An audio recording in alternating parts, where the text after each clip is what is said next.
Welcome back to another episode of the Pax What She Said podcast. I'm one of your co-hosts, Maggie Loney, joined as always by Perry Goldstein. We are already in week 17 of the 2023 NFL season, which is really insane to think about. The 7-8 Packers will travel to Minnesota this week to take on the 7-8 Vikings for the second of two straight divisional matchups. Of course, rounding out the season with the Bears at home at Lambeau next week. So, Perry, another division matchup. I don't know. I don't know how I feel about this one going into Minnesota. How about you? Well, first of all, did you just say week 17? Boo. I thought I made like a mistake, but no, it's just Where did the season go? That makes me sad. Wow, yeah. I mean, we're gonna get into it, but this Vikings matchup, it's so funny because both of these teams, compared to the last time they played each other, could not be more different. I mean, it's going to be like, of all of the division games that the Packers have, this is the least similar matchup, right? They have their fourth quarterback of the season. It's like the Packers obviously have the same quarterback and some of the same pieces, but they're basically virtually an entirely different offense than what the Vikings saw earlier this season. So it's going to be cool, I think, to see the development from the first time the Packers played the Vikings to this time the Packers play the Vikings. That's I think going to be a really cool like measuring stick. But yeah, definitely kind of a wild card, pun intended, game, given that there's just like so many unknowns, kind of on both teams, but mainly from the Vikings perspective, since they announced that Jaren Hall is going to be the starter. Their rookie 5th round pick quarterback, just no tape on him, just have no idea what to expect. So could go in the Packers' favor, could also a little bit go in the Vikings' favor, since you don't really know what he's going to bring to the table. So just going to be a weird matchup, but a lot riding on this one because this is a must-win for Green Bay. Yeah, really interesting. Like you mentioned, Jaren Hall came in obviously for, I think he threw 3 passes when Kirk Cousins got injured against the Packers. So at that point in the game had been like, I know Kirk got hurt in the third quarter, but nothing really happened the rest of that game. The Packers weren't able to do anything. Defense wasn't able to generate anything against Jaren Hall. Then, of course, they bring in Joshua Dobbs, and he lights the world on fire for 2 weeks, and then he starts to not do that and gets benched, and then Nick Mullins comes in, and the Vikings have lost 4 of their last 5, and their one win was 3 points to 0 points against the Raiders. So thinking about this offense and the way that they are kind of sputtering, trying to find themselves out, just lost TJ Hawkinson for the season, which is really unfortunate. He was having literally his career best year, 960 yards, so just shy of 1,000-yard season. He's out with an ACL and MCL. Doesn't look like Jordan Addison's going to be able to play either. He's got an ankle injury. The official injury report not out yet, but has not been practicing this week. But Justin Jefferson is back, and he, of course, didn't play the first time that the Packers and Vikings faced off at Lambeau Field. So losing their 2 biggest receiving options for most of the season, but getting back their star. So Jaren Hall at least going to have Justin Jefferson as a security blanket in his first career start. Yeah, I mean, not too shabby, huh? Right. Yeah. Yeah, really, really sucks for TJ Hawkinson. I think doesn't matter who you root for. Like, TJ is a really fun player to watch and an ascending kind of, I think, star tight end, and just sucks to see someone not only he tore his ACL and his MCL, I'm pretty sure. So just a brutal injury, likely going to be out for, if not the entirety of the 2024 season, like probably the majority of the 2024 season, depending on how rehab goes. So that just really sucks for him as a player. Probably a nice segue into our first segment of the show, which is that, yes, the Vikings will get Justin Jefferson back. And unlike last year, this will not be a Jair versus Justin Jefferson show, because the Packers have suspended Jair Alexander for 1 game due to personal conduct off the field. At this point, those listening have probably heard ad nauseum about this suspension, so we're not going to spend too much time on it, but we would be remiss if we didn't at least touch upon it because it greatly impacts this game. It does. It really does. And, Ja has had an interesting season, to say the least. This suspension has nothing to do with his injury. But his injury has a lot to do with said interesting season because he's missed a lot of time due to said injury. I think, we've heard a decent amount from Matt LaFleur. We're recording this Thursday afternoon, and it's before his Thursday afternoon press conference, so I don't know what we're going to hear when Matt speaks this Thursday afternoon, but I have a feeling it's going to focus on this game and not focus on Ja, so we can, I think, talk about Jair without thinking there's going to be any new information.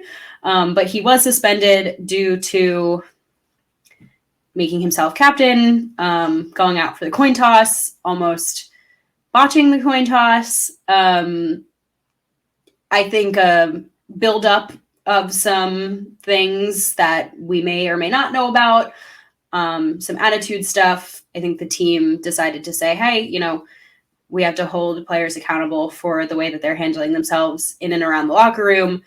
And I think especially when you are a leader in said locker room, we just have a limit for what we allow. I don't know how you feel. I personally am fine with it.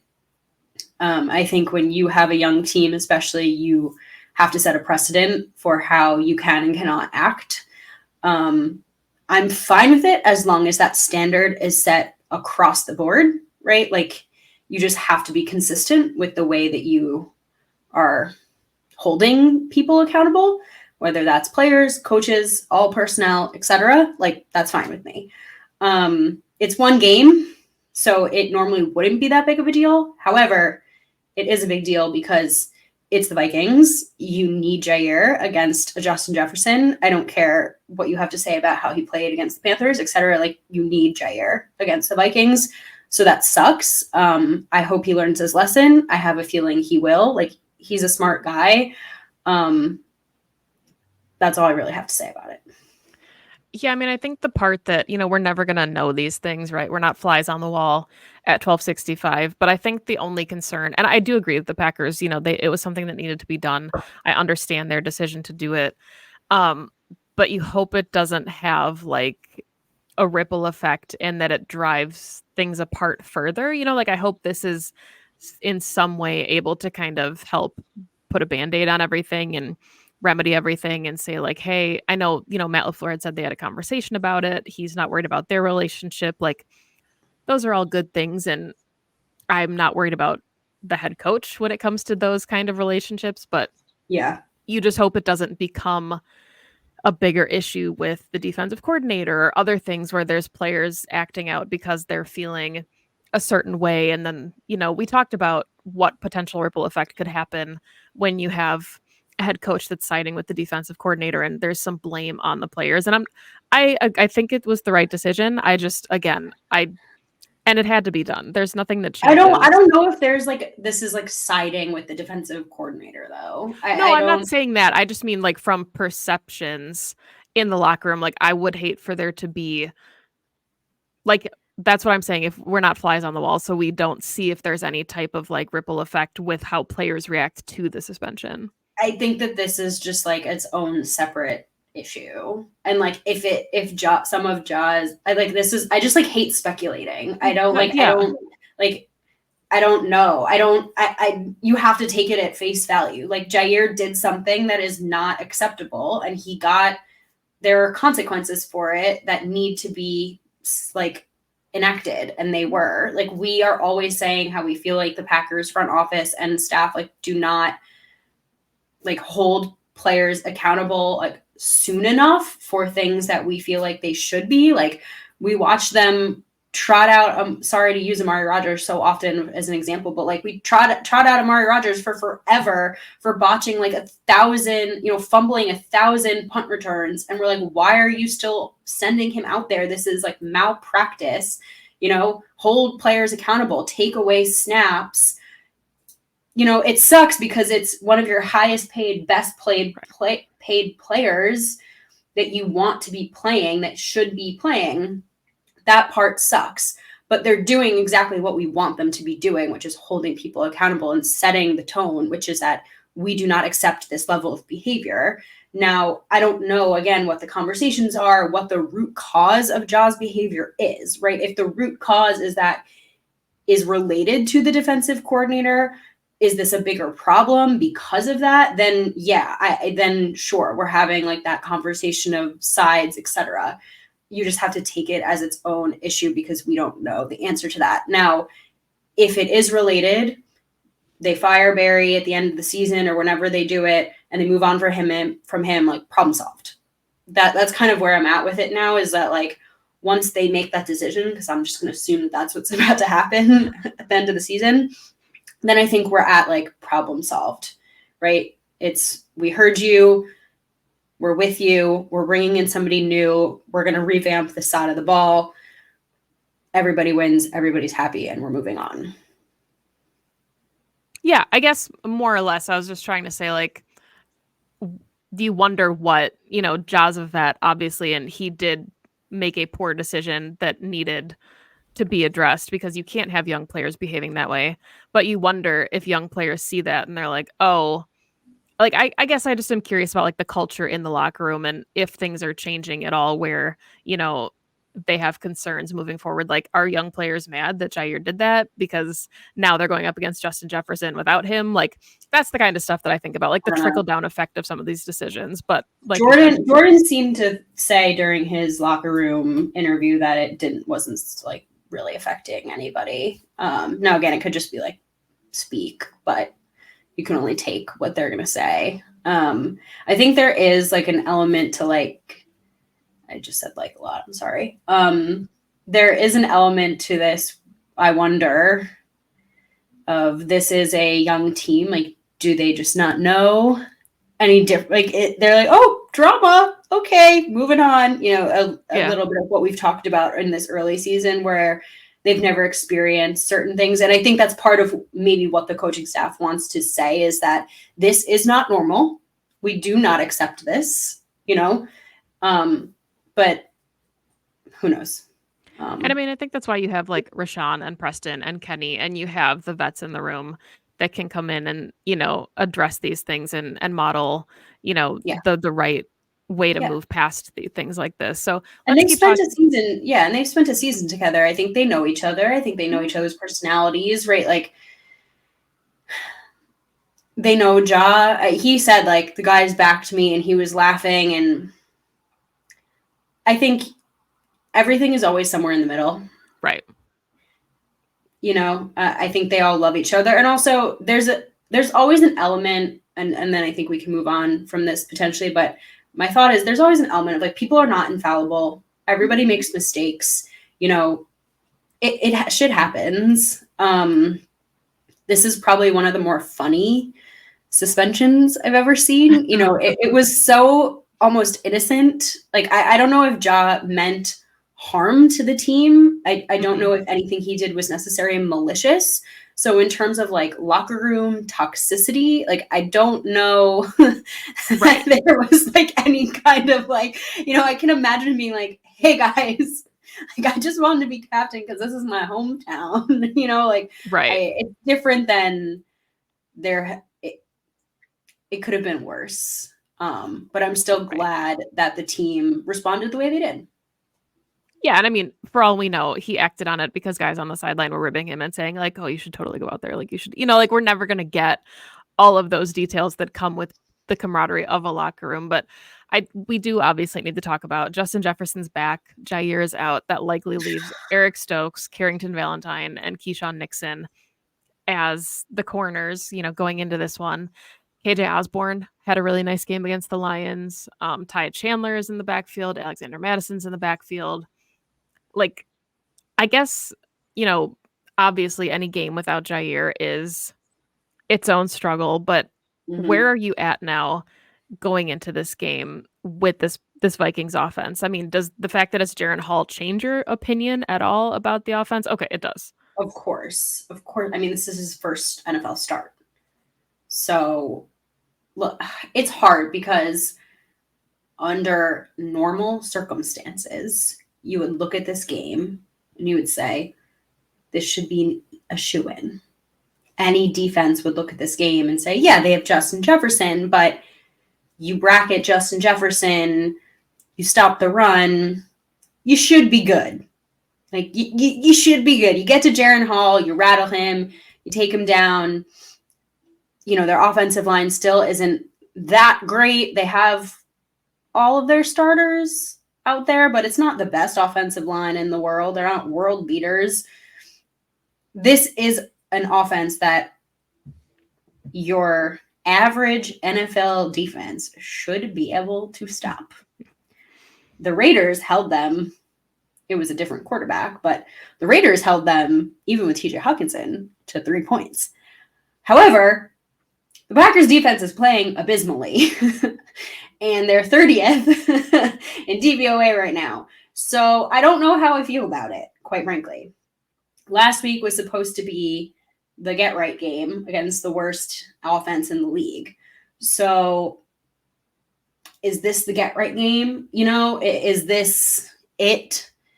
Can you take down Jaren Hall in his first NFL career start in week 17 with your playoff spot on the line? Can you do it, Packers defense? I have unfortunately very little faith, but theoretically, yes, this should be an easy one. So I've been thinking about this one a lot, and I genuinely feel like the best form of defense for this Packers offense is to just keep putting up points. You know, like you have to play keep away. You like because you know Justin Jefferson 70 yards. You know, like he is capable of a quick score. And I hate saying that, but at this point I don't have a ton of faith in the defensive side of the ball. We saw, you know, Bryce Young just put up his career best numbers. We're talking about a quarterback making his first career start, and then you've got what they did against Tommy DeVito. Yeah. So the but offense can Jaron Hall get him the ball? That's the question. And that's valid, you know, but like I think that's the strategy going into this game is we've seen now the Packers are very capable of putting up 30 points. So this one, if it's a shootout, you know, like you hope the Packers have the ball last kind of thing. Like I don't expect it to be a shootout with Hall at quarterback, but I'm just saying I think that is, you know, how you win the game is you play keep away and you keep your defense off the field for as long as possible. If this is a shootout with Jaron Hall, this team doesn't deserve to go to the playoffs. No, but I mean that's the lesson that you learn. Yeah. And it's crazy to me because right now the Packers are 10th in offensive DVOA. They're 11th in points for. They're playing at a level that is worthy of going to the playoffs. They're playing incredibly. And you're absolutely correct that I think the best defense is just keeping the offense on the field, is long sustained drives. It's 8-minute drives, run Aaron Jones and AJ Dillon, right? Putting up 30 plus is well within reason and should be enough to beat this team.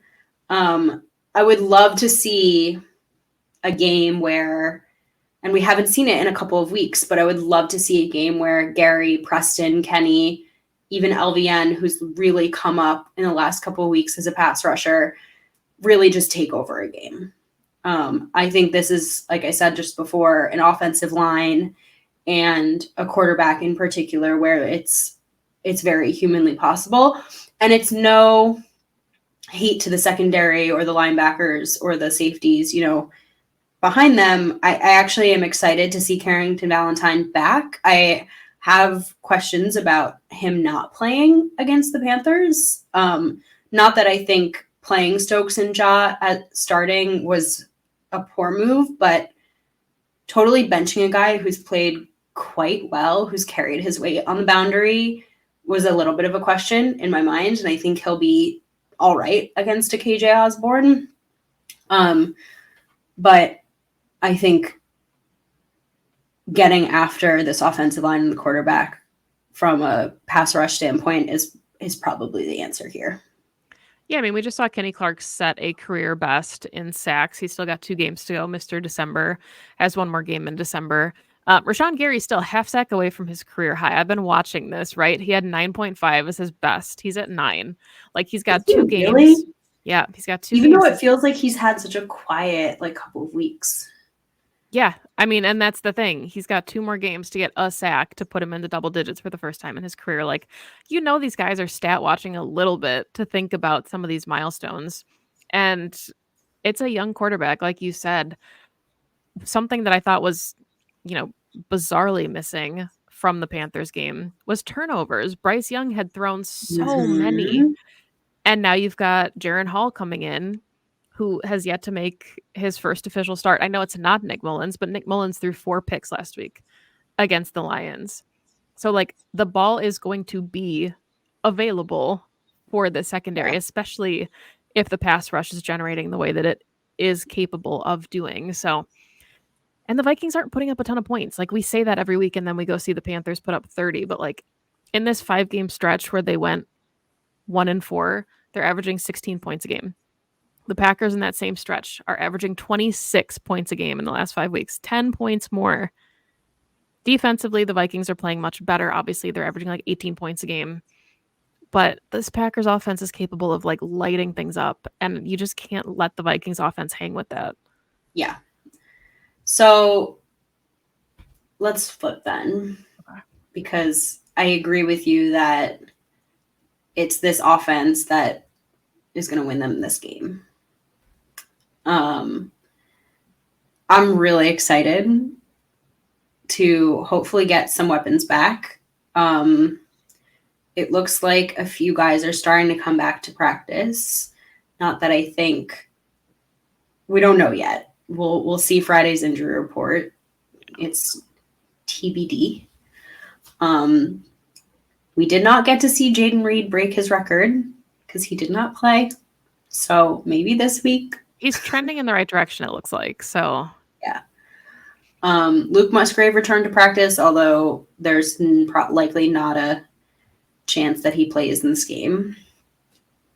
The Vikings are also a little bit more banged up on the side of the ball. A lot of questions. They put our good old friend Dean Lowry on IR. Both Jacqueline Roy and Harrison Phillips are questionable. So is Byron Murphy. So they have their own questions, right? I think this is going to end up being like, what can Jordan Love do against this Vikings defense, which rattled him a little bit last time they played. But 4 again, sacks. He's a different quarterback than the last. He has developed tremendously. This offense has developed tremendously since the last time they played. And I think that he's going to be able to beat their pressures, beat some of the blitzes that they're going to send his way. They're also going to have Aaron Jones back, which I don't think they had Aaron Jones the last time they played the Vikings. So some weapons at his disposal, but he's just, I think he has more reps under his belt. Yeah. I mean, I think can Jordan Love carry them to victory, to the playoffs? it really does feel like it's contingent on his performance. And I know the Packers passing offense is like 4th in DVOA when it comes to actual passing offense, which is just ridiculous. Is that like, real? Mina Kimes just posted it. It was either 4th or 6th, but yeah, I'm pretty sure that they're 4th in passing offense, because it wouldn't be the run offense, right? Like no. Yeah, 4th in passing DVOA. So Jordan.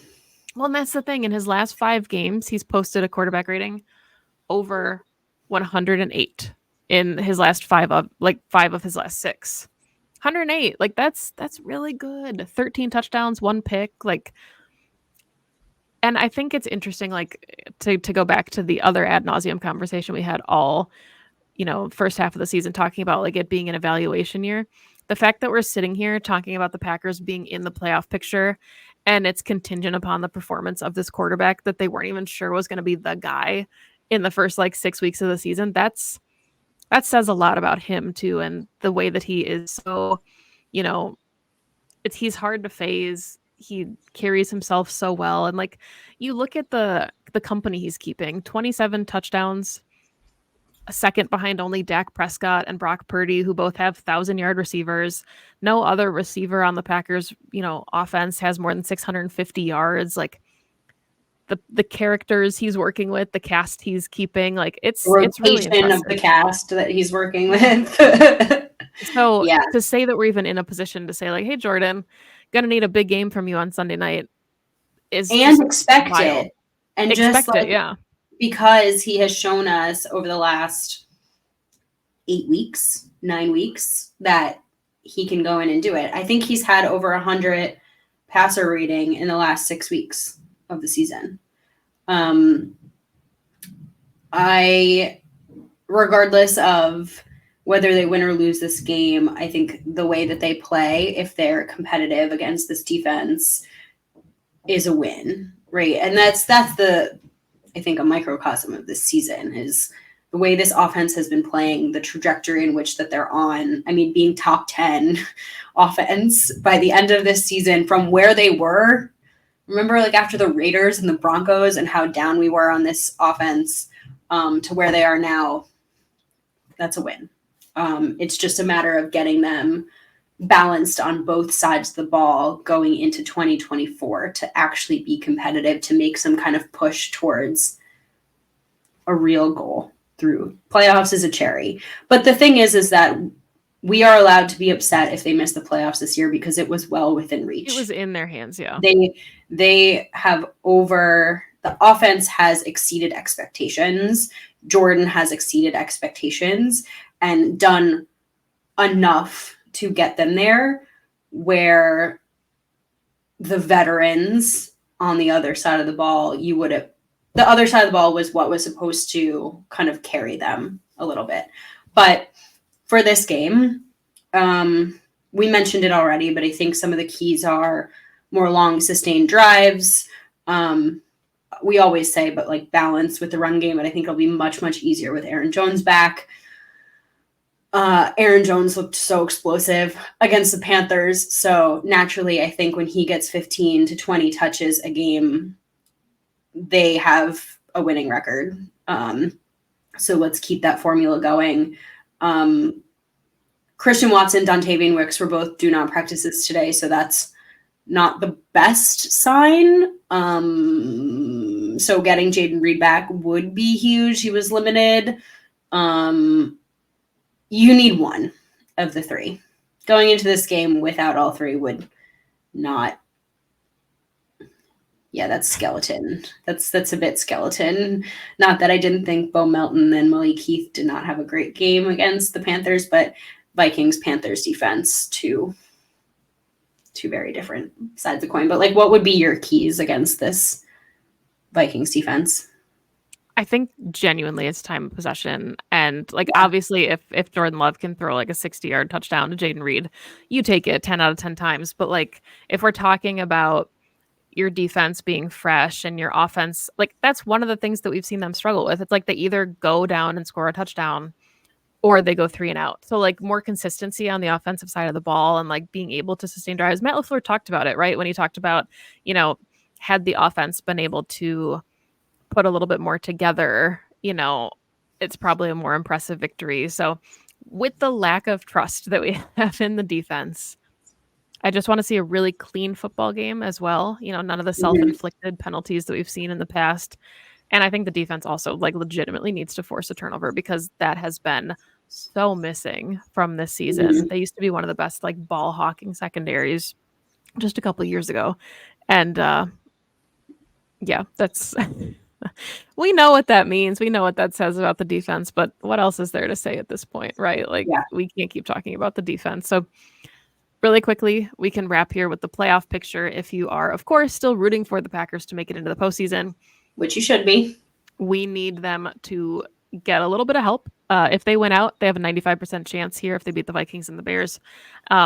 Basically, they have to win out. That's the first step, but they could use a little assistance with a Rams and a Seahawks loss, right?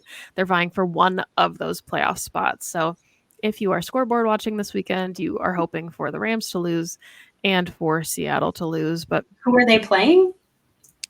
Let me look. I just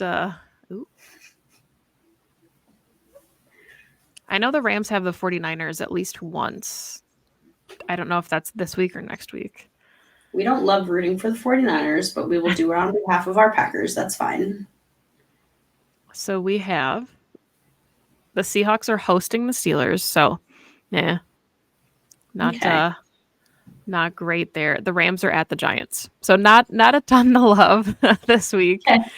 Probably not a ton of help this week, but that means that next week the Niners will be with the Rams and then Seattle's at the Cardinals. So, You never know what can happen. Tyra right. Taylor, Mason Rudolph, do you got us? Do Take you care got of your business, Packers, and the rest will fall into place. But any final thoughts here before we wrap this thing up? Just final score predictions, which is the Packers have to win, so I'm gonna have to pick them to win. I'm gonna pick them to put up over 30 again. I think this is gonna be a weird one. I'm just sensing. I'm sorry. I'm sensing a strange, very strange game. It's New Year's Eve. I don't think it's going to be as close as the Panthers game. I do think the Jaron Hall of it all. There'll be at least the Packers will come away with at least one turnover in this game. They will. They're so long overdue for it, and I think that will be the difference. I'm gonna go 34-24 Packers. So Matt LaFleur obviously swept the series in 2019. And then from 2020 on, they've split. Like they've always won one and lost one. The last two times, so 2021 and 2022, the Packers lost the first time, and it was a blowout in the second game. Like it was 41-17 last season, 37-10 2 seasons ago. And I don't know if I have enough faith in the defense to call something like that, but 34-17 feels possible. But it depends what side of the defense we're seeing. You know, are we seeing the Chiefs and Lions defense or are we seeing the Giants defense? If this defensive front, if the Packers pass rush can be who we know, who we've seen them to be, if Rashawn, Preston, and Kenny can be the game wreckers that we know they can, if they can come up with 4 or 5 sacks in this game, yes, that score is very possible. If we see the Tommy DeVito level of evasion of pressure, we're in for a long game. Yeah, and I think that's where the caveat is, right? Like 34-17 is entirely possible, but so is like 31-28. You know, like I think it's going to be a high scoring game. It just is, you know, how close do you want to make it? Packers, how hot do you want the the seat to be? How much pressure do we want? But yeah, we'll see. Sunday Night Football, New Year's Eve, going to be a fun one. The first time the Packers have played on 3 holidays in the regular season. They'll be back next week. We don't know when yet. Honestly, we'll have to see when the schedule makers decide for the Packers and Bears. Could be a playoff showdown if the Packers take care of business this week. Next week could set up a win and in situation for Green Bay. We saw how that went last year. We'll see how it goes this year. But thank you, as always, for listening to the show. You can find the podcast on Twitter at PWSS Podcast, on all other socials at Pax What She Said. I'm Perry on Twitter at Perry_Goldstein. You can find me on Twitter at Maggie J. Loney. Follow us on YouTube, like and subscribe to the channel if you don't already. We appreciate that. If you're listening on the audio format, available everywhere you get your favorite podcasts, you can download the show there as well. Thank you so much, and hopefully we see a good game on Sunday night and we can start 2024 the right way. Go Pack Go. Go Pack Go.